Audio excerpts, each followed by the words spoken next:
All right, hey guys, welcome to the Daily Word. Excuse me. Welcome to the Daily Word, verse by verse. Grab your Bibles and follow along as we continue in our verse by verse, chapter by chapter, and book by book study of the entire Bible. We are currently in Luke chapter 12, and I'm taking some time to deal with the subject of hell, the eternal place of damnation, fire and brimstone. Because while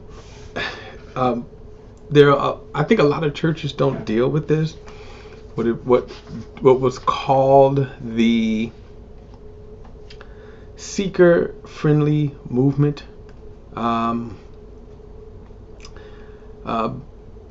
Even though they didn't deal with it, they didn't deal with serious, harsh subjects. The seeker-friendly movement churches, many churches who wouldn't even call themselves seeker-friendly, don't deal with hell. Hell is a tough subject. It is probably the most objectionable point of Christianity. In other words, if it wasn't for that hell thing, Christianity, a lot more people would like Christianity. Because think about it, hell is eternal, it's final, harsh, and so when we think about this, as I said, when I think about it, if I think too long on it, my mind goes tilt. The good news is that I don't have to think about it because I did what I needed to do not to. I did what I needed to do not to go to hell. That is, obey the gospel. And we talked about that. Again, I'm taking time to really kind of sort of unpack this. I haven't, other than the mention of it, in scripture, it's not something that comes often. Jesus talked more about hell than any probably person in the Bible himself, which should be very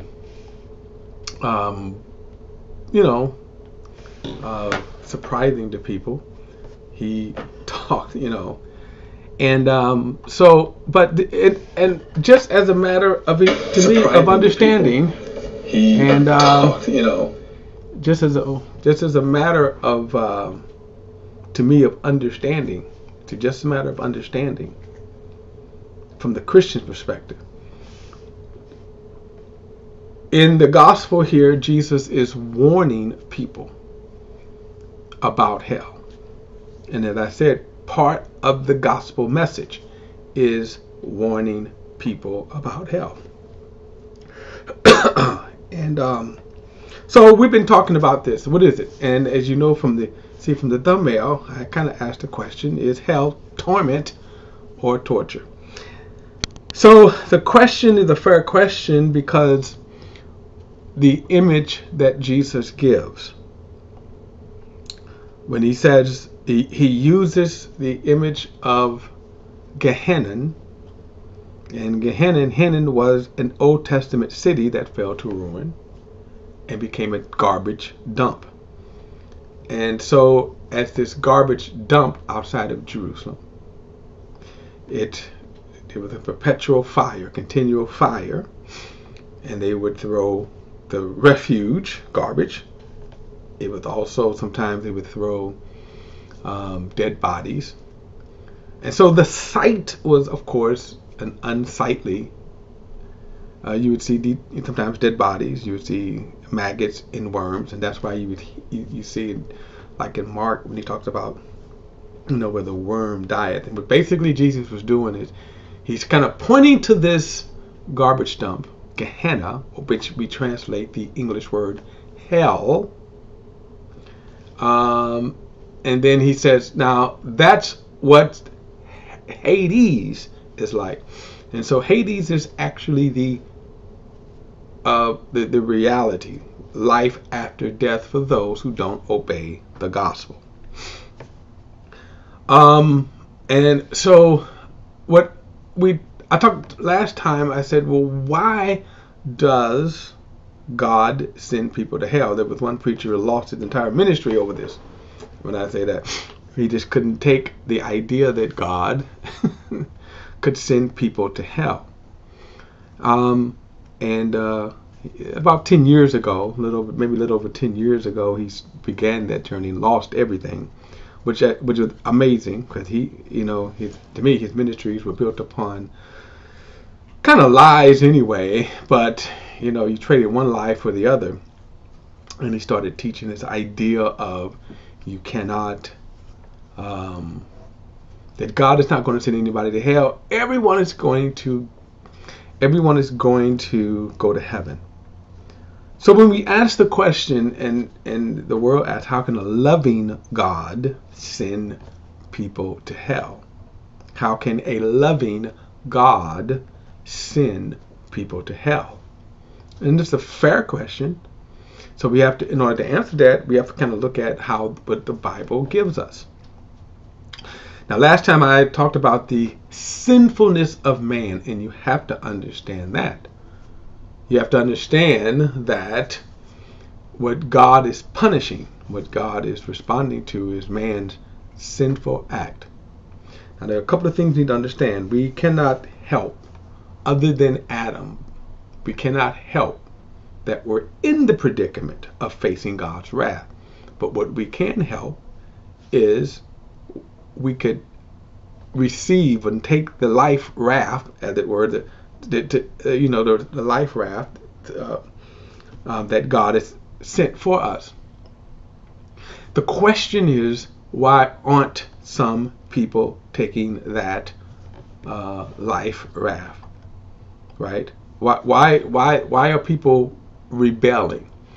And it is not because they don't understand or fully comprehend, and that God is some kind of just unfair God, because after all, they're pretty good. Because we're not looking at sin from the perspective that God is looking at sin from. See, that's what it comes down to. Now, you look at when people say, I'm not going to church because preachers are hypocritical, Christians are hypocritical, they did me wrong, we can go X, Y, Z, right? I was abused, and plug in all of the abuses by preachers, priests, or whoever. So now I'm not going to church, I don't believe in God. Okay, while those things were terrible, that happened, that's not the reason why people don't believe. See, when you peel back, because you could say this, okay, don't go to church. Don't go to that church. Don't follow that denomination. Why are you still not following God? Now we start with, remember that God gave man free will. He gave man free will. So when you start with that God gave man free will, and then you start with the idea, what do you do with that free will? And then man chooses sin. So, as I said, if you chart through from Adam, and Adam, of course, we could title this The Curious Case of Adam, because why did Adam sin? But by the way, this defines sin. See, this right here, when you go back to the case of Adam, and it's still so curious, Adam makes a decision to sin before God, to sin against God, for no reason. Right? No reason. Adam literally had the world. Right? He had perfect conditions. He wasn't sick. There was no crime. Right? He had the most beautiful woman in the world. They were young. They were healthy. They didn't have to worry about being eaten up by lions and bitten by snakes. the temperature was perfect. They were in a paradise. Okay, they were in a paradise. I wonder why that happened. So we could say again, why did Adam sin? Think about that. Life was perfect. It's like, man, doesn't get better than that. and that right there sets the whole what sin is. He didn't have no excuse. There's no excuses. He just, I'm doing this. I'm going to eat of this tree. That's what he did. The consequences of that was death. He was alienated from the life of God. So consequently, every human being that was born in Adam, and since Adam and Eve was the first human beings, they were born with that sin nature. So the sin nature itself, which you have to kind of look at, not the act. Excuse me, not the act. Remember, Jesus gives us God's standard. And for example, if you hate someone, you can say, I've never committed the act of sin, not the act. I've never murdered someone. I never slit someone's throat. I never shot someone. I never poisoned someone. I never strangled. I never committed the act of sin. But remember, God's standard is if you hate your brother, you are a murderer. Now, why is that? Because see, if that hate is not in your heart, you wouldn't murder. But think about this: that if you had the conditions, and the conditions is this. Just think, if you had absolute power, if you could get away with it, right? Think about that scenario. If you could get away with it, and it is whatever it is, meaning maybe you had absolute power. Okay, so let's say if you were God, a God, and you could get away with it. So now what the Bible tells us, if you have hate in your heart, you would kill. Why? Because I'm going to get away with it. Having that, history is full of people with absolute power and who have done just that. Kill because they could. Gangsters kill. Why? Because they didn't fear the law.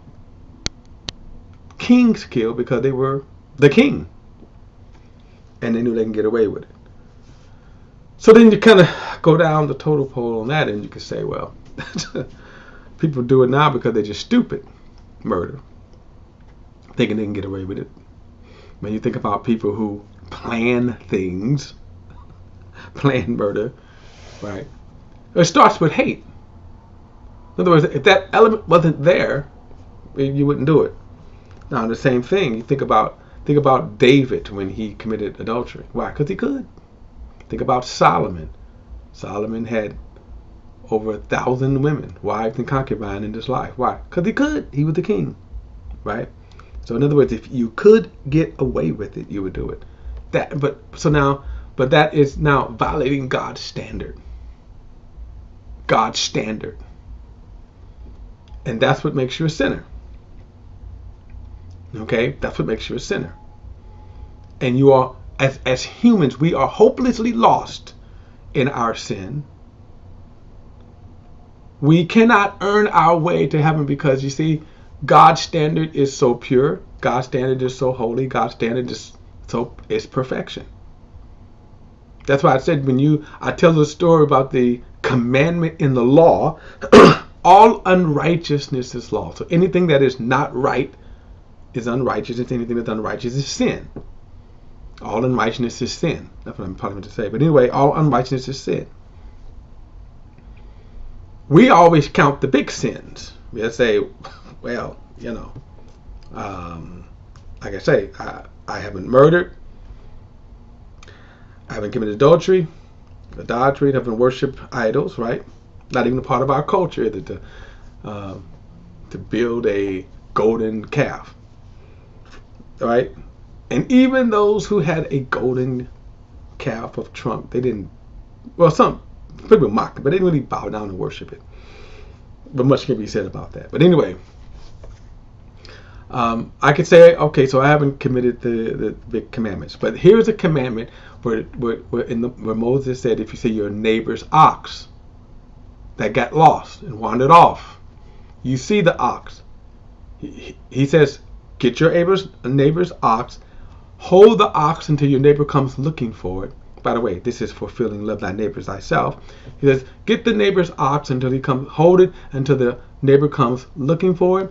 And when he comes looking for it, return your neighbor's ox. But there are a lot of people that wouldn't do that.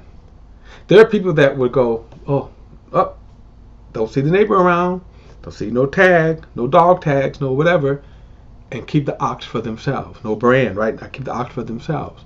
Or sell the ox, whatever. Okay, so we understand that sin. But suppose you just don't do anything. Suppose you just don't, suppose you just let the ox keep going on. You still violated God's law. You sinned before God. And guess what? That sin is just as great as the sin that Adam committed. Keep this in mind. Adam,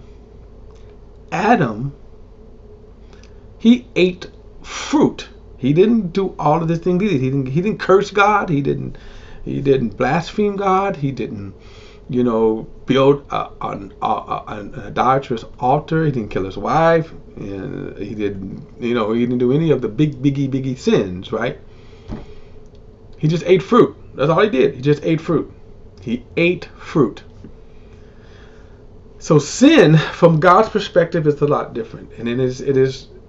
All have sinned and come short, of the glory of God. All sin brings us short. That's why we are all hopelessly lost. We're facing God's wrath.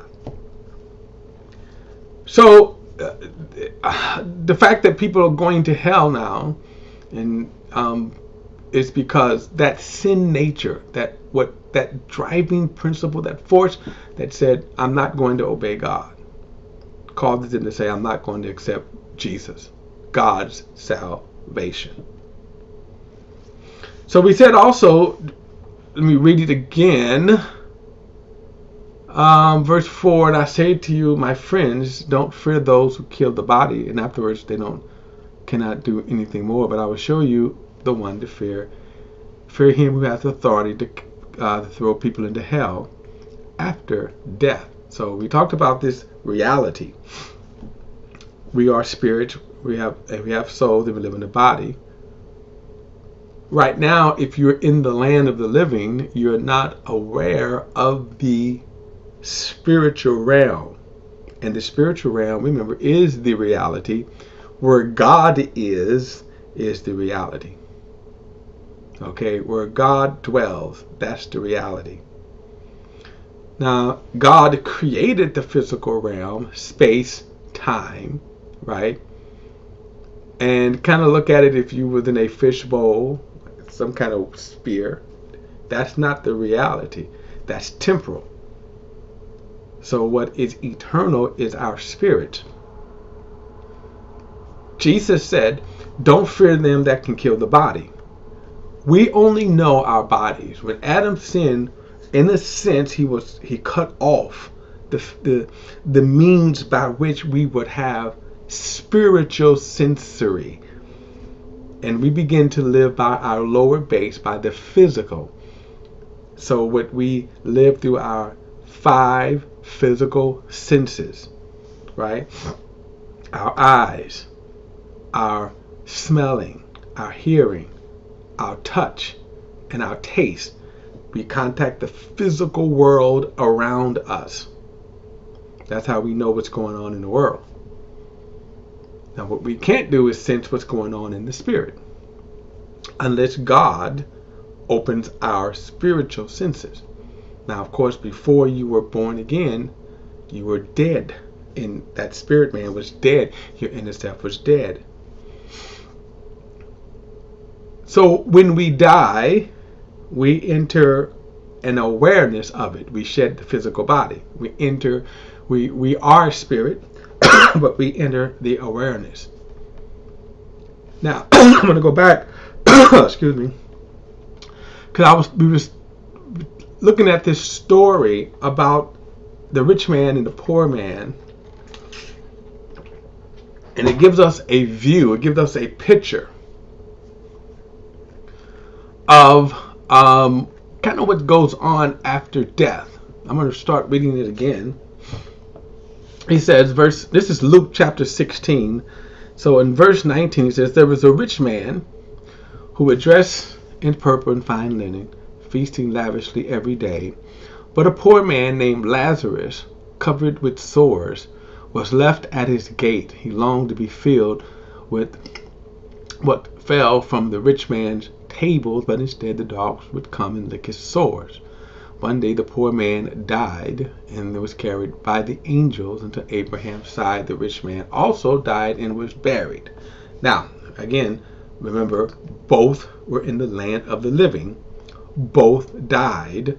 And then we see that there were two outcomes after death. In other words, the story continues after death. Now, obviously, if you're in the land of the living, and we all are now, those who are, we're in the land of the living, we see things from the physical. So basically, all we would have seen is a dead body, right? We go to the funeral home, we see them laying in the caskets, in our days, embalmed. Usually, back in that day, only the rich and the kings primarily, the kings had the means that they would have more, preservations. So they did embalm. In fact, we know some of that embalming technique lasted for 1,000 years. They've uncovered some of, for example, the pharaohs' bodies that were in some cases in pretty good condition for a dead body, right? Thousands of years. But if you did not have that, of course, we know that if you don't have the techniques, then your body immediately begins to decompose. So that on let's say a hot summer day, within hours, you you would see that decomposition effect. The body would start to smell.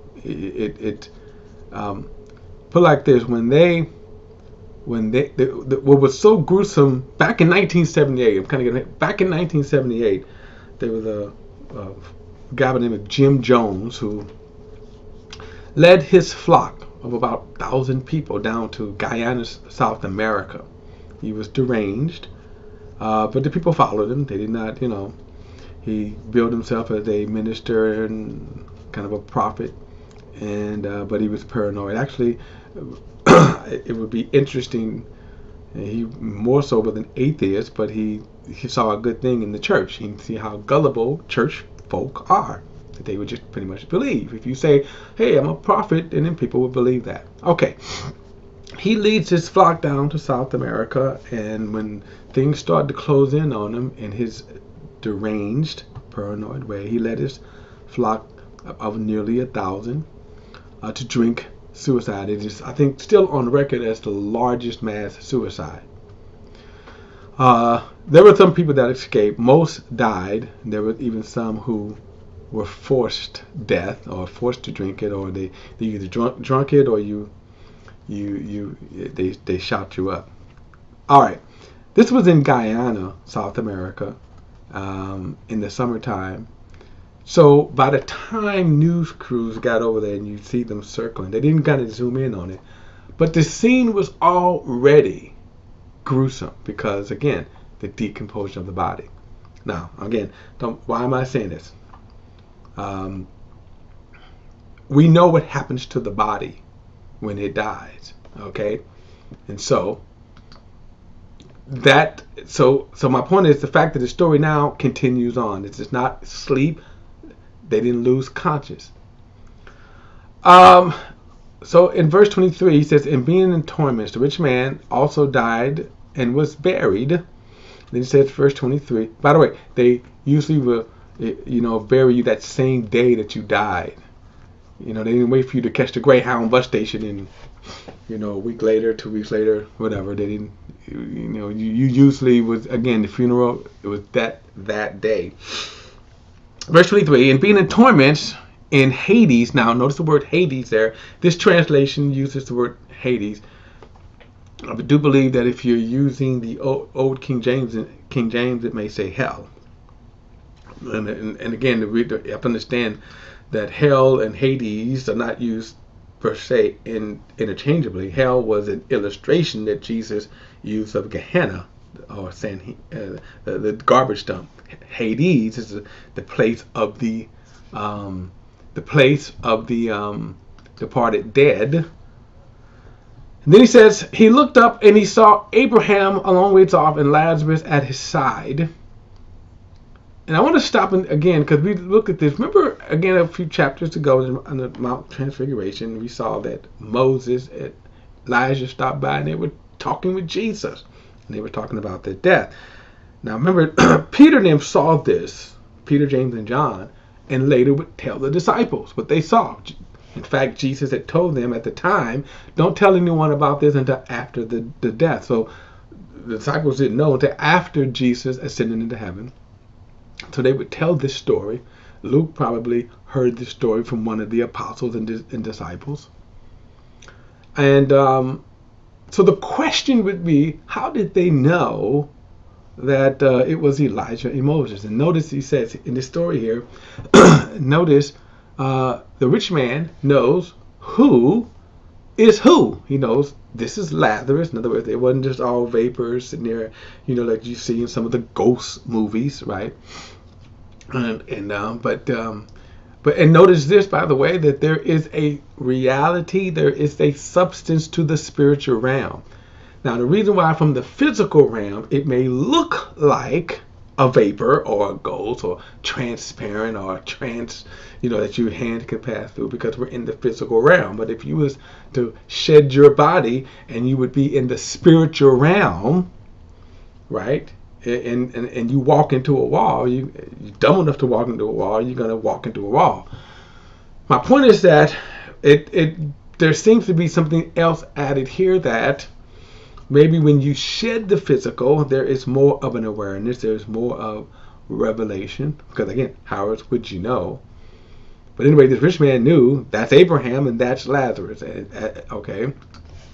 Then he says, but then he goes on and he says right here, Father Abraham, he called out, have mercy on me and send Lazarus to dip the tip of his finger in water and cool my tongue, because I am in agony in this flame. Now, so let's get back to the question is, what did the flames mean? Okay, were there actual flames? Because then I think here we have to get into, if it was torture. So for example, if I set you on fire, right? If I set you on fire, would you have the cognitive ability to have a conversation? Okay? So when we think about the term fire, and as Jesus is using the illustration, the torment, and the Bible says definitely that those who reject the gospel will experience eternal torment. The other question would be, are they experiencing torture? Because certainly fire would do torture. Okay, so he says, I am agony in this flame. So as Jesus is telling this the story right here, they said, hey, I need relief, right? So verse 25, son, Abraham said, remember that during your life you received good things, just as Lazarus received bad things. But now he is comforted here while you are in agony. And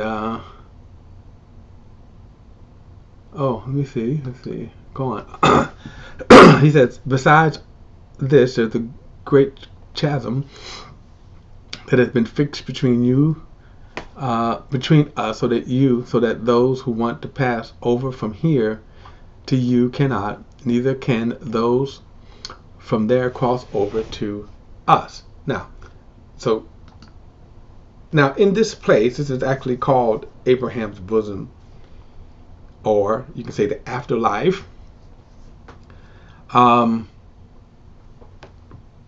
The departed spirits were in this place temporarily until Jesus died.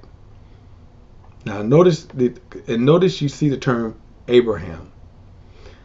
And the fact that you see the term Abraham is on purpose, because as Paul would later teach us, that those who are of faith are blessed with faithful Abraham. That the covenant between Abraham, that in Abraham all the families of the earth would be blessed.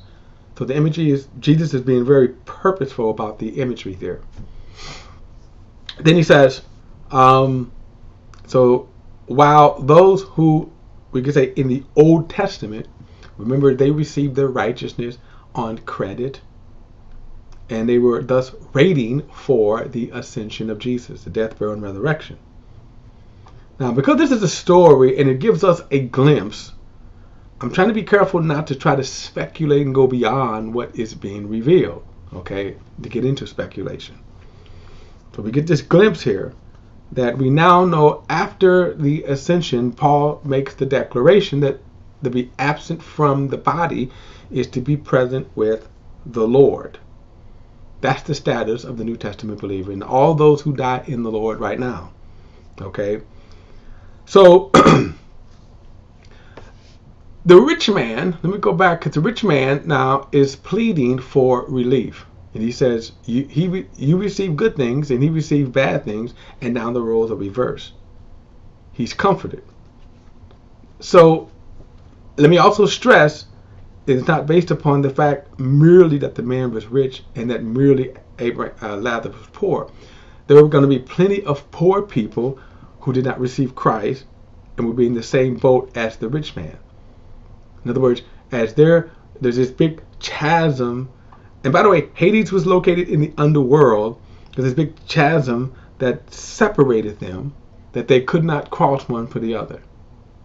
Kind of interesting. Big chasm, right? Let me read this last thing because it's kind of interesting here. So verse 21, he says, Father, he said, then I beg you to send him to my father's house, because I have 5 brothers to warn them, so that they won't also come to this place of torment. But Abraham said, they have Moses and the prophets. They should listen to them. No, Father, he said, but if someone from the dead goes to them, they will repent. But he told them, if they don't listen to Moses and the prophets, they will not be persuaded if someone rise from the dead. Now, this is ever true, by the way. They wouldn't be persuaded. They're not even persuaded that Jesus is there working miracles. So, the idea, when Jesus says here, don't fear those that can kill the body, and that's all they can do, but fear those who can throw into hell. Now, again, so the idea of what hell is, it is the consequences of a person who rejects, in their sin, rejects God's love and rejects God's salvation through his son, Jesus Christ. What is also interesting about the torment is you're living in that torment. I mean, kind of a kind of interesting thing right here of torment. Funny thing about torment, that we could be tormented. Torment is not necessarily physical affliction, right? There are people who are tormented in their minds because they cannot ever arrive at peace. They cannot ever arrive at satisfaction. In other words, when you're left to yourself, just think about the things that leave you empty, even though they should be fulfillment to your life. But now you think about the absence of God's life, the absence of God's presence, the absence of God's love, and what does that leave you? It's going to leave you in a tormentive state. So what do the flames represent? I'm going to submit that the flames represent that part of God's presence that's what? Leaving them empty. Not so much as physical fire. Let me tell you why. Again, the physical fire. Because remember, at this point, when we go back to the story here, we're talking about the spiritual realm. The fire, remember, is a chemical reaction, right? It's a chemical reaction broken down by elements, a physical action. So the question is, how does physical flame apply to spiritual people? Now remember in the story, he says that they both died. Their bodies, right? They both died. The rich man died. He was buried, but in hell. So again, as Jesus is telling us, how do you describe hell? Well, you try to give the best kind of illustration that you can, but make no mistakes. The elements of any kind of story or symbols or parable is still the same. It's truth. It still conveys truth. So, for example, in the book of Revelations, we're told that the hell or Hades is going to be cast into the lake of fire. That Hades is just simply, it would be like our county jails. In other words, if you commit a crime, then all of a sudden you have forfeited your rights. They arrest you to take you off of the street so that what? You can no longer wreak havoc, and they put you in jail. All right. So as you put in jail, and you as they put you in jail, he says, how you doing, sister? I want to say Aset Love. All right, so they put you in jail as temporary, so that what? If they put you in jail, then you await trial. So the reason why they put you in hell so that you can no longer wreak havoc. In the spiritual sense, you are no longer free in the sense to roam, which is, again, even more sad because people spend a lot of their time thinking they're going to be free. Of course, to me, even worse, those who commit suicide thinking they're getting away from it, only to what? You're going to face eternity. When the judgment comes, according to Revelation chapter 20, then you're going to face God for the things that you've done in your life. However, that second death, that second judgment, is not going to be to see, it's not going to determine your eternal destiny, but your eternal destiny has already been determined by your choice of rejecting God's love. But you will face God's great white throne judgment, and then God is going to judge you based upon the wickedness. Now, based upon that, it seems like there will be, again, your judgment is going to be meted out according to what? Yeah, how wicked you are. So let's say, for example, those who did not accept Christ may not be judged as harsh as, let's say, a Hitler, Stalin, or a serial killer, so forth and so on. The bad news is that everybody's going to be cast into the lake of fire, the permanent, eternal place or destiny of judgment. The Bible says where the smoke of the torment rises forever and ever and ever. In other words, you're left to yourself. And be the fire, that's what, in a sense, the agonizing torment of your fire. The other thing is that as harsh as this is, remember we talked about this sin nature, that people in their sin nature, I'll say no, not everybody, only those who reject God's love, those who reject the love of God because of their own sinfulness. And I think that's important to remember, is that when you look at, even for example in the book of Revelation, when we see that the hardness of the sinfulness of man is what always leads him to face God's wrath. Not those that who says, okay, I'm going to accept God's love. And remember, the bigger question is, why do people reject what God has done for them? Why is it that people are rejecting his love? Why are people rejecting the goodness through Jesus Christ? And that, and the answer to that is, remember, it is the sinfulness of man. the sinfulness in their own heart. And that goes all the way back, as I said, to Adam. Why did Adam sin in the first place? You start with that thing that, which is always amazing. All right, guys. We're going to kind of move on in our next study. We'll pick it up in again. We'll pick it up at verse 6 in our next study. So thanks everybody for tuning in, and we'll see you in the next study. So next time I'll see you then. All right.